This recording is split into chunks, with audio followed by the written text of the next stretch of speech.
السلام علیکم ورحمۃ اللہ وبرکاتہ ڈیئر ویورس، آج کے ہمارے بہت اہم شخصیت ہمارے سامنے آ رہی ہے، ایسی شخصیت جس کو آپ آج تک جانتے ہیں، حوالے سے آپ سنتے آ رہے ہیں۔ میں بات کر رہا ہوں مسئلہ قومیت کتاب کا، کہ جس کو لکھنے کی غرض کیا بنی ہے، کیوں یہ لکھی گئی ہے، اور اس کے لکھنے کے بعد کیا کیا نقصانات اٹھائے ہیں اور کیا کیا ایشو ہے جو آج تک ہمارے درمیان میں موجود ہے۔ آپ نے دیوبند کا نام سنا ہوگا، مکتبہ دیوبند، اور اس کے مخالف آپ نے نام سنا ہوگا جماعت اسلامی، مولانا سید ابو العلا مود اللہ۔ تو یہ جو کلیش آپ سنتے آ رہے ہیں دو گروہوں کے مابین، اس کی جو بیسیکلی جو بنیاد ہے وہ مختلف اینگل سے یا مختلف زاویوں سے، لیکن ایک ایسی بنیاد ہے کہ جو ہم سمجھتے ہیں کہ سب سے بیسک بنتی ہے، کہ جو اس ہوا کو رخ بدلنے کے لیے ایک بنیاد اور اساس بنی ہے۔ میں یہ بات کر رہا ہوں مولانا حسین مدنی رحمہ اللہ کی، کہ جنہوں نے دیوبند مکتبہ فکر کی قیادت اور دیوبند کے صدر بھی رہے۔ انہوں نے ایک مضمون شائع کیا تھا، متحدہ قومیت اور اسلام۔ یہ اس کتاب کے اندر یہ سب کچھ لکھا ہوا ہے ڈیٹیل کے ساتھ، لیکن میں آپ کو آج مختصر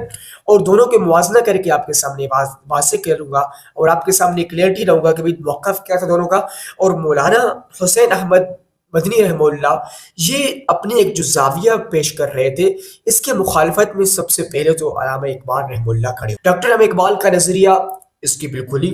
متضاد تھا، الگ تھا، اور حسین احمد مدنی رحمہ اللہ کا نظریہ وہ بالکل الگ تھا۔ اسی کے مابین پھر ہمیں ایک شخصیت نظر آتی ہے جس کو ہم جانتے ہیں، مولانا سید ابو العلا مودودی رحمہ اللہ کے نام، جنہوں نے حسین احمد مدنی رحمہ اللہ کے مخالفت میں ایک کتاب لکھی، بلکہ اس وقت یہ مضمین کی شکل میں شائع کی ترجمان القرآن کے اندر، جس کو بعد میں ایک کتاب کی شکل دی گئی اور اس کتاب کا نام رکھا گیا مسئلہ قومیت، اور یہ کتاب ابھی بھی شائع ہو رہی ہے، اسلامی پبلیکیشن شائع کر رہے ہیں۔ اس کتاب کے اندر جو چیز ہمیں ملتی ہے وہ یہ ہے کہ مولانا حسین احمد مدنی رحمہ اللہ جس چیز پر فوکس کر رہے ہیں، جو ہندوستان کے لوگوں کے درمیان میں رہتے ہوئے غور و فکر کرنے کے بعد ایک چیز کے جو حل بتا رہے ہیں۔ دیکھیں یہ بہت کامن چیز ہے دونوں میں، علامہ اقبال رحمہ اللہ ہو گئے ڈاکٹر، اس کے بعد مولانا سید مولانا مودودی رحمہ اللہ ہو گئے، مولانا حسین احمد مدنی رحمہ اللہ ہو گئے۔ ان تینوں کے مابین جو ایک ٹاک اور ایک مشترک چیز نظر آتی ہے وہ یہ ہے کہ تینوں یہ شخصیتیں چاہتی ہیں اسی طریقے سے ہندوستان کے جو مسلمان ہیں، جو حالت ہے، موجودہ صورتحال جو چل رہی ہے، مسلمان ایک مغلوب قوم، ایک غلامی کی زندگی گزاریں،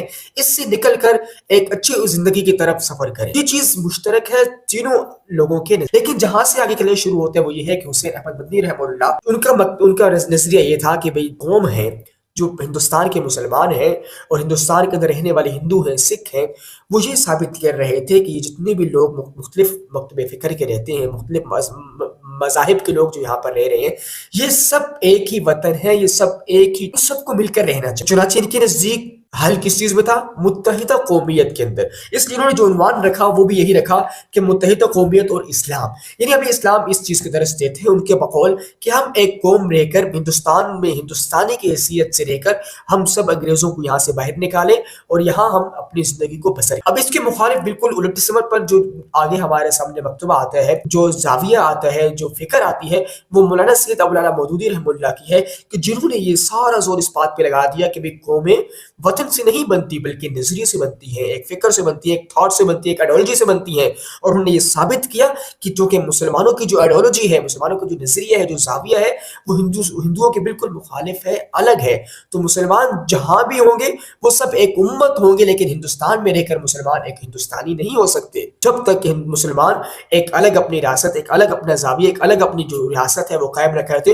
جہاں پر حاکمیت اعلیٰ اللہ رب العالمین کی ہو۔ اس لیے انہوں نے یہ سامنے نظریہ اپنا رکھا کہ جو حسین احمد مدنی رحمہ اللہ ہمارے سامنے یہ بات پیش کر رہے ہیں کہ ہم متحد ہو کر بھی رہ سکتے ہیں ہندوستان میں، یہ بالکل ان کے نزدیک غلط ہے، اور ہمیں کرنا یہ چاہیے کہ ہم سب لوگ الگ الگ رہ کر، انہوں نے ان کے برعکس یہ پیش کیا کہ ہم ہندوستان کی جو مسلمان ہیں وہ ایک الگ شخصیت رکھتے ہیں، ہم ایک الگ زمین رکھتے ہیں، اور یہ ثابت کیا کہ دنیا کے اندر کوئی مسلمانوں کو ایک وطن کے اندر، ایک جگہ کے اندر، ایک عرض کے اندر قید نہیں کر سکتا۔ مسلمانوں کی پوری جو دنیا ہے، پورے جو یہ عرض ہے، یہ سارے مسلمانوں کے لیے ہے، کیونکہ اللہ تعالیٰ نے قرآن مجید کے اندر فرمایا کہ ہم نے آپ کو زمین کے اندر خلیفہ بنا کر مبعوث کیا ہے، ہم نے آپ کو خلیفہ بنا کر بھیجا ہے۔ تو اس لیے مولانا مودودی رحمہ اللہ نے اس بات پر زور لگایا اور اس کے اندر یہ ساری چیزیں بہت شدت کے ساتھ، سختی کے ساتھ پیش کی۔ اس کے میں آپ کو سرخیاں بتاتا ہوں کہ غیر علمی زاویہ نظریہ، یعنی انہوں نے جو ہے نا یہ پیش کیا کہ یہاں پر جو مولانا حسین